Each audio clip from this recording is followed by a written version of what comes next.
তোমরা যারা স্কুলের শিক্ষার্থীরা রয়েছো সারা দেশে সব স্কুলের শিক্ষার্থীদের জন্য শিক্ষা মন্ত্রণালয়ের নতুন ঘোষণা এসেছে। শিক্ষার্থীরা ইতিমধ্যেই শিক্ষা মন্ত্রণালয়ের ওয়েবসাইট থেকে কিন্তু নতুন নোটিশে প্রকাশ করা হয়েছে।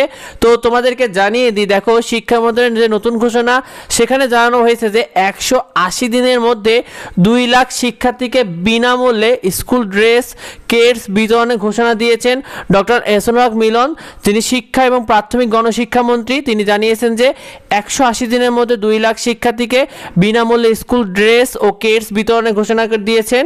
সেই সাথে দেশের প্রতিটি উপজেলায় মোট 2 লাখের বেশি শিক্ষার্থীর মধ্যেই বিনামূল্যে এই স্কুল ড্রেস ও কিটস বিতরণ করা হবে। আর বিশেষ করে প্রাথমিক পর্যায়ে সকল শিক্ষার্থীকে দেওয়া হবে বলে এমন সিদ্ধান্তটা দেওয়া হয়েছে শিক্ষার্থীরা।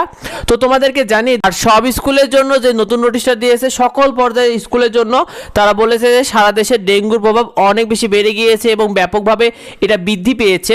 এই জন্য ক্লিন স্কুল নো মসকিটো এই কর্মসূচি কিন্তু শুরু হতে যাচ্ছে শিক্ষার্থীরা।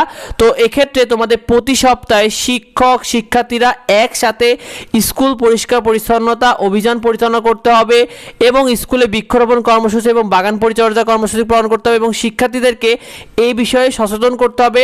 এটা নিয়মিত দেশের সব স্কুলে চলবে বলে এই ঘোষণাটা এসেছে শিক্ষার্থীরা নোটিশে। তো এই বিষয়টা অনেকে জায়গাতে বেশি বেশি করে ভিডিওটা বন্ধুদের মধ্যে শেয়ার করে দাও, যাতে বিষয়টা অন্যরা জানতে পারে। যাবতীয় আপডেটগুলো নিয়মিত পেয়ে যাবে, সেগুলো পেতে আমাদের সাথে ফলো করে রাখো। যদি কিছু জানা থাকে অবশ্যই ভিডিওতে কমেন্ট করো, তোমাদের যাবতীয় প্রশ্ন উত্তর দেওয়া হবে। দেখা হয় পরবর্তী ভিডিওতে। ধন্যবাদ।